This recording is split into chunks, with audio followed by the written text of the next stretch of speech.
نحمدہ و نصلی علی رسول الکریم۔ یہ مہینہ عربی زبان کے دو لفظوں جمادی اور الاولی کا مجموعہ ہے۔ اس مہینے کی فضیلت قرآن و سنت سے کہیں ثابت نہیں ہے۔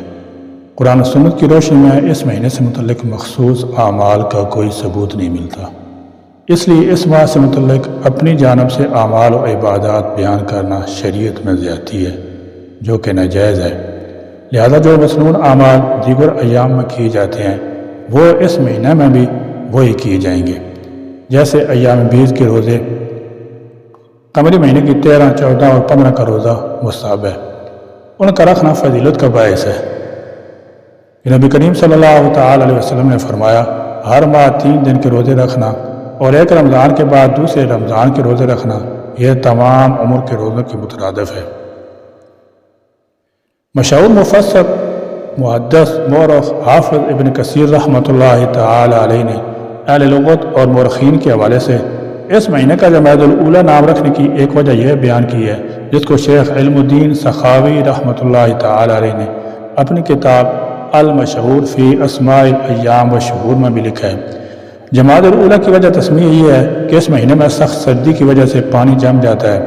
ایک قول ہے کہ ان کے حساب میں مہینے گردش نہیں کرتے تھے، یعنی ٹھیک ہر موسم پر ہی ہر مہینہ آتا تھا، جیسے ہمارے ہاں انگریزی مہینے ہیں، لیکن یہ بات کچھ حجت نہیں، اس لیے کہ جب ان مہینوں کا حساب چاند پر ہے تو ظاہر ہے کہ موسمی حالت ہر ماہ اور ہر سال یکساں نہیں رہے گی۔ ہاں یہ ممکن ہے کہ اہل عرب نے جس سال اس مہینہ کا نام رکھا ہو اس سال یہ مہینہ کڑکڑاتے ہوئے جاڑے میں آیا ہو اور پانی میں جمود ہو گیا ہو۔ اس کی جمع جمادیات ہے، یہ مذکر مؤنث دونوں طرح مستعمل ہے۔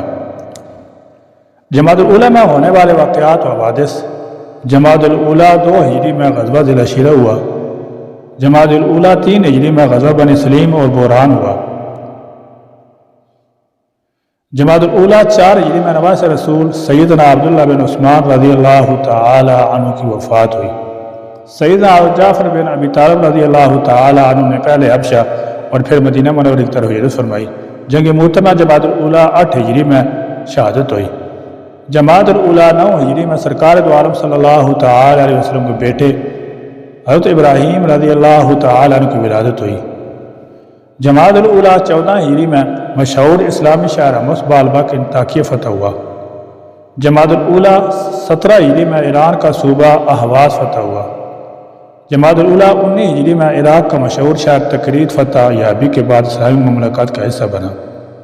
جمادی الاولی 20 ہجری میں سیدنا سعید بن عامر رضی اللہ تعالی عنہ کی وفات ہوئی۔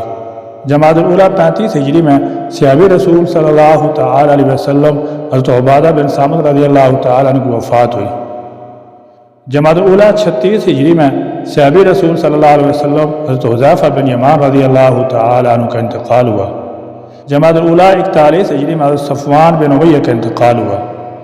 جمادی الاولی 44 ہجری میں ام المومنین حضرت ام حبیبہ رضی اللہ تعالی عنہا کا انتقال ہوا۔ جمادی الاولی 72 ہجری میں حضرت عدی بن حاتم کا انتقال ہوا۔ جمادی الاولی 72 ہجری میں سیدنا مصعب بن زبیر رضی اللہ تعالی عنہ کی شہادت ہوئی۔ یکم جمادی الاولی 73 ہجری میں سیدنا حضرت عبداللہ بن زبیر رضی اللہ تعالی عنہ نے جامع شہادت نوش فرمایا۔ دوسرے قول کے مطابق اس کے 10 روز بعد حضرت اسماء رضی اللہ تعالی عنہا بھی اس دار فانی سے انتقال کر گئیں۔ حضرت سیدنا شیخ محی الدین ابن عربی رحمۃ اللہ علیہ فرماتے ہیں، مجھے یہ حدیث پاک پہنچی تھی، من قال لا الہ الا اللہ 70 الفا غفر له ومن قیل له غفر له ایضا، یعنی جو شخص 70,000 بار لا الہ الا اللہ پڑھے اس کی مغفرت کر دی جاتی ہے، اور جس کے لیے پڑھا جائے اس کی بھی مغفرت کر دی جاتی ہے۔ میں نے اتنی مقدار میں کلمہ طیبہ پڑھا ہوا تھا، لیکن اس میں کسی کی لیے خاص نیت نہ کی تھی۔ ایک مرتبہ میں اپنے دوستوں کے ساتھ ایک دعوت میں شریک ہوا۔ اس دعوت کے شرکاء میں سے ایک نوجوان کے کشف کا بڑا شہرہ تھا۔ کھانا کھاتے کھاتے وہ نوجوان رونے لگا۔ میں نے سبب پوچھا تو اس نے کہا کہ میں اپنی والدہ کو عذاب میں مبتلا دیکھتا ہوں۔ میں نے دل میں کلمہ کا ثواب اس کی ماں کو بخش دیا۔ وہ نوجوان فوراً ہی مسکرانے لگا اور کہنے لگا، اب میں اپنی ماں کو بہترین جگہ دیکھتا ہوں۔ حضرت شیخ محی الدین ابن عربی رحمۃ اللہ تعالی فرمایا کرتے تھے، میں نے حدیث کی صحت کو اس نوجوان کے کشف کے ذریعے اور اس نوجوان کی کشف کی صحت کو حدیث کے ذریعے پہچانا۔